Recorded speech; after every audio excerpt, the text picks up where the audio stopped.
The morning of March 2nd in Beirut did not begin with the usual sounds of a city waking up. Instead, it was torn apart by the thunder of an airstrike. A precision missile slammed into the Ramada Hotel, sending a plume of gray smoke and debris into the sky. In the moments that followed, chaos reigned. Sirens wailed as emergency services rushed to the scene, navigating streets suddenly filled with panicked civilians and shattered glass. The initial reports were confused, but one thing was clear. This was not a random act of violence.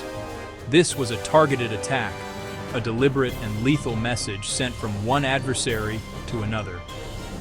The target, according to Israeli military statements that came later, was a high-level meeting of Iranian commanders. Israel claimed the strike successfully eliminated 5 senior figures from the Lebanon Corps of the Quds force, a specialized unit of Iran's Islamic Revolutionary Guard Corps.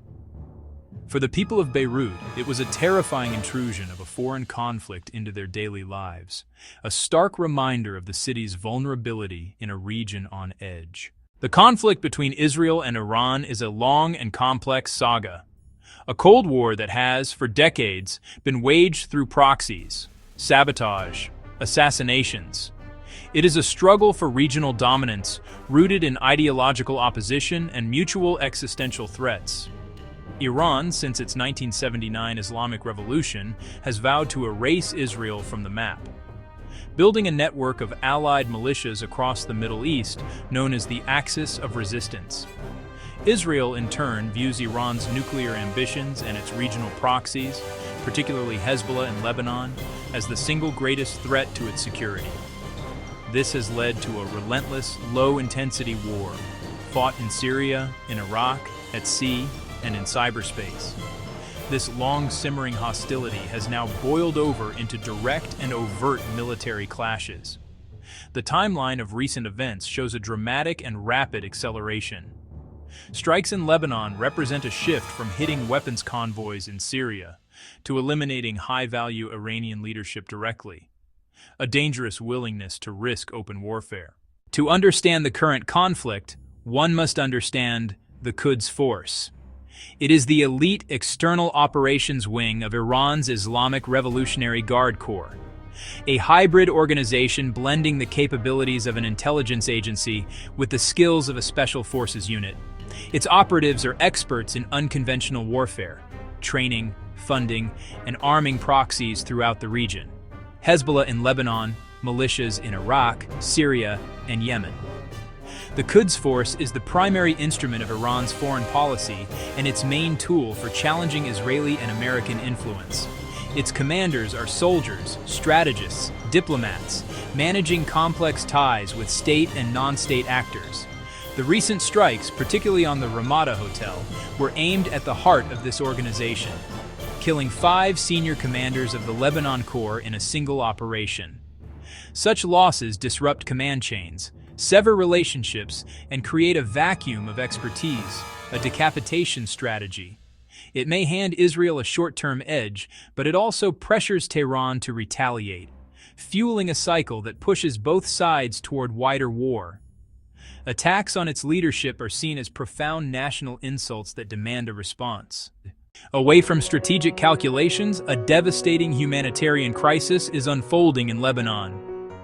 According to Lebanon's public health ministry, the death toll has surpassed 800, with over 2,000 wounded. These are not just numbers. They represent shattered families, lost futures, communities torn apart by a conflict they did not start. Hospitals, weakened by economic collapse, are overwhelmed, facing critical shortages of blood, medicine, and surgical equipment. The constant sound of drones and jets overhead has become a soundtrack of terror for millions. The UN warns that over 816,000 people have been forced to flee, primarily in the south and increasingly from Beirut. They seek refuge in overcrowded schools, mosques, and makeshift shelters. Mass displacement is accelerating, creating dire conditions with inadequate sanitation and high disease risk. One story is Layla's, a mother of 3 whose home was flattened. "We hear the planes every night. My youngest wakes up screaming." Infrastructure is being dismantled, roads, bridges, power stations, water facilities, crippling the economy, blocking aid, and making recovery far harder. For the people of Lebanon, this is not a geopolitical game. It is the destruction of their country, their livelihoods, and their hope for a stable future. In the wake of targeted killings, and, most significantly, of its supreme leader, Iran's response was a matter of when and how. The answer came in a torrent of fire and steel. Hundreds of ballistic missiles and attack drones in a coordinated multi-front assault that rippled across the Middle East. Targets included Israeli territory and American bases across at least 9 countries, a massive show of reach, sophistication, and will. Air defenses lit up the night, but some projectiles got through. Reports confirmed civilian casualties and significant damage to critical energy infrastructure. Attacks on oil and gas sites threaten global supplies and send prices spiraling. Tehran acted directly in its own name with advanced conventional weapons, a doctrinal shift beyond proxy warfare. This deliberate internationalization of the conflict pressures Arab governments between Washington and Tehran. The geopolitical earthquake is still being felt as nations reassess positions and prepare for the possibility that a regional duel could ignite a wider, more devastating global conflict. In the most dramatic escalation, a joint U.S.-Israeli operation reportedly achieved the unthinkable. On February 28, 2026, strikes targeted a secure compound in Tehran. Not a general or scientist, but Supreme Leader Ali Khamenei. Iranian state media confirmed his death on March 1st.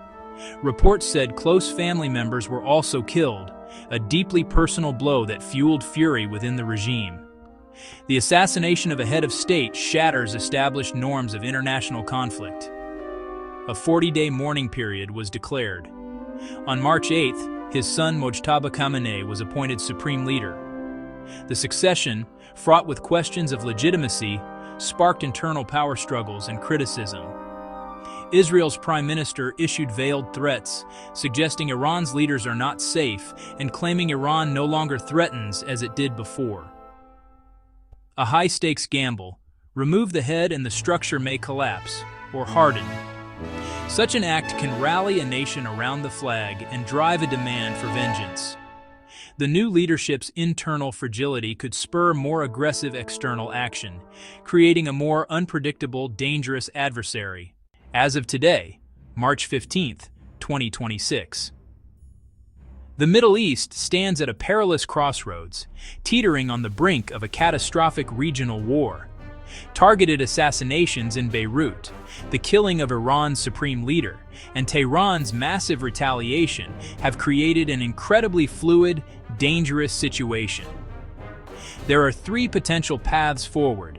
First, de-escalation, immediate cessation of strikes, back channels to avoid miscalculation, and urgent humanitarian access. We call for the protection of civilians and safe access for aid. Second, continuation, brutal, contained, highly destructive exchanges that devastate economies and steadily raise the civilian toll. Third, all-out regional war, a spark from mass casualties, a sunken warship, or a strike on a critical nuclear site. A direct, high-intensity clash would likely draw in the United States, Hezbollah, and other powers, with attacks on major cities and global energy disruption.